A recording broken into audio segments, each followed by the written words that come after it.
Ya, aku ada benda nak tanya ni. Kau tanya abang ni kan kena marah pula. Asyik abang ni je duduk kat depan ni, tak ada orang lain ke? Tanya je lah. Abang. Oh, bang. Aduh, kau ni lagi macam tak ada orang lain je. Mesti kau nak tanya soalan kan? Kau nak tanya apa pula kali ni? Apa soalan kau? Saya tengok video TikTok abang. Orang buat servis auto body. Itu kenapa bang? Aduh, saya tak boleh orang buat, saya tak buat. Okey, untuk auto body ni, dia ada sebab kenapa orang servis.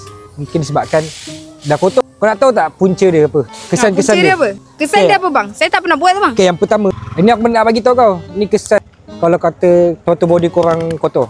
Dia menyebabkan aliran udara nak masuk ke kebut pembakaran tak stabil. So yang kedua pula, boleh menyebabkan motor korang semput. Korang ingat tau, kalau motor korang semput tu mungkin boleh jadi korang punya auto body.